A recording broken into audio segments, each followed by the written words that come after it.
The Dallas Cowboys were once a football dynasty. They won 5 Super Bowl rings and became known as America's team. But today, they've dropped down to just a brand, a franchise drowning in drama, more famous for postseason failing than winning. How did we get here? How did America's team lose all respect? The answer begins with one man, one decision that changed everything. When oil tycoon Jerry Jones bought the Cowboys in 1989 for $140 million, the franchise was in shambles. They were coming off a miserable 3-13 season, losing $1 million every month and struggling to move from the fading era of Tom Landry. Jones wasted no time making his mark. He fired Landry and brought in his old friend from college, Jimmy Johnson. The move was ruthless and unpopular, but Jones wasn't interested in nostalgia. He was here to build something new. The first year under Johnson was a disaster. The Cowboys finished 1-15, the worst record in franchise history.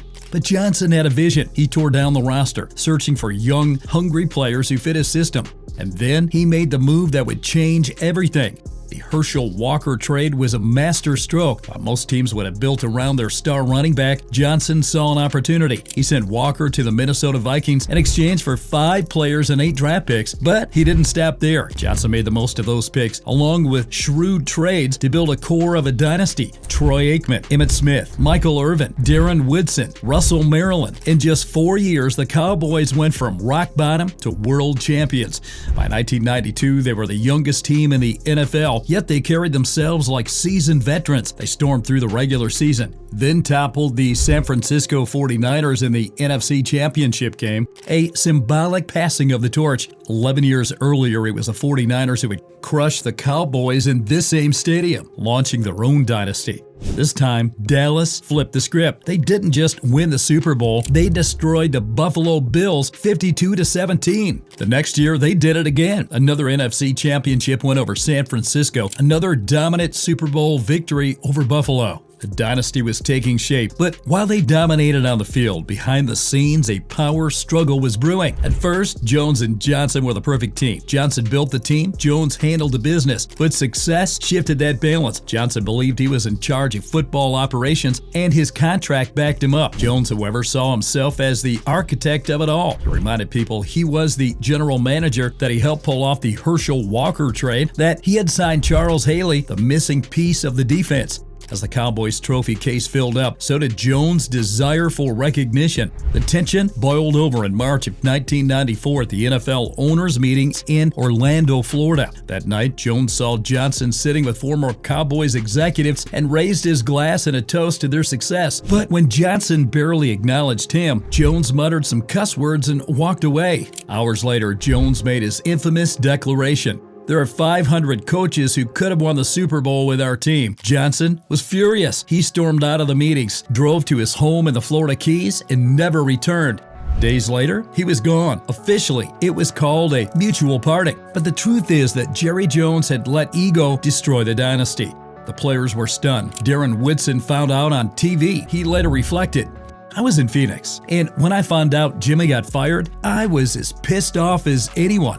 Michael Irvin, we saw what he did. He was throwing garbage cans in the locker room. People were pissed because we knew we could have made history back then, and those two blew it. Flat out, plain and simple, they blew it. Jones replaced Johnson with Barry Switzer, a coach who wouldn't challenge his authority. And for a brief moment, it looked like the magic hadn't disappeared. In 1995, the Cowboys won another Super Bowl. But beneath the surface, things were already starting to fall apart. Troy Aikman later admitted that the 95 Cowboys weren't as good as the 94 team that lost to San Francisco. Once Jimmy left, I felt like we were kind of hanging on. By 1996, the cracks were impossible to ignore. Dallas won a playoff game but was eliminated by a Carolina Panthers team that had only existed for 2 seasons. And then the downfall truly began. From 1997 to 2002, the Cowboys became irrelevant. Barry Switzer was gone, and in his place came Shan Gailey, a respected offensive mind who led Dallas to the playoffs in both of his seasons, only to be fired when he failed to win a postseason game. Dave Campo followed, but as a longtime Cowboys assistant, he had no real power under Jones. The results were disastrous. 3 straight 5-11 seasons, the worst stretch in franchise history. 2003, Jones finally acknowledged that he needed a real coach, someone with the credibility to push back against him.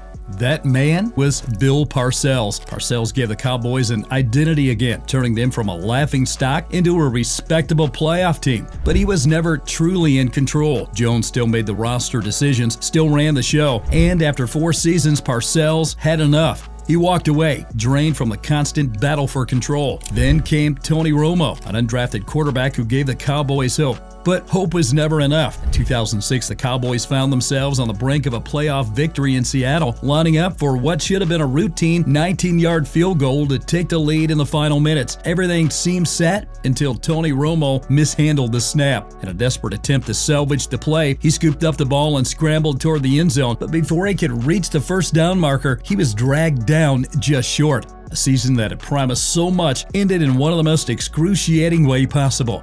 The following year, the Cowboys looked poised for redemption. They finished the regular season 13-3, securing the NFC's top seed and setting the stage for what many believe would be a deep playoff run. The road to the Super Bowl ran through Dallas, and with home field advantage, expectations had never been higher. But when the moment arrived, the team faltered again. A divisional round matchup against the New York Giants came down to the wire. And with the game on the line, Romo had one last chance to lead his team to victory. Dropping back for a potential game-winning drive, he let the ball fly, only to watch it land in the hands of a Giants defender. Just like that, the Cowboys season was over, and the Giants went on to win the Super Bowl. Year 2016, a new era had begun, with rookie sensations Dak Prescott and Ezekiel Elliott leading the Cowboys to yet another 13-3 record, this time behind a dominant offensive line that had quickly became the envy of the league. The future had never looked brighter. But once again, when the playoffs arrived, Dallas found themselves on the wrong side of history. And that has been the Cowboys' story ever since. Regular season hype, playoff heartbreak. But through it all, one thing has remained constant: Jerry Jones is still in charge. And in his own way, he's kept winning. Not on the field, but where it matters most to him. The Cowboys became a $10 billion empire, more valuable than any franchise in sports, more popular than any team in the league, more marketable than ever before. Back in 2014, Jones pointed to the team's television dominance as proof that Cowboys remain America's team. As you know, the Cowboys have not gone to the playoffs in several years, he said. We have not gone, yet we're the most popular TV show there is on television. We lead all teams in TV ratings. We lead. 24 of the last top 25 shows were NFL games, and anytime your Cowboys play, they're up there at the top and leading. Now, what causes that? What causes that is creating some aura, creating some excitement. We want to use that as best we can and make this award show the greatest ever. That says everything. Instead of letting his coaches run the team, he holds his own weekly press conferences, answering questions like he's the head coach himself. Instead of focusing on winning, he turned the Cowboys' practice facility into a tourist attraction where fans can literally walk through and watch players train like a zoo exhibit. Skip Bayless put it best. There are 10 or 12 who could coach the shit out of your team who don't want to coach your team because of you.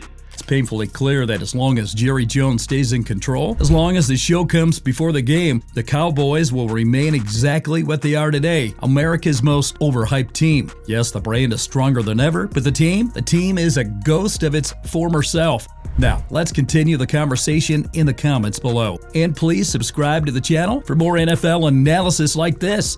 We'll see you in the next one.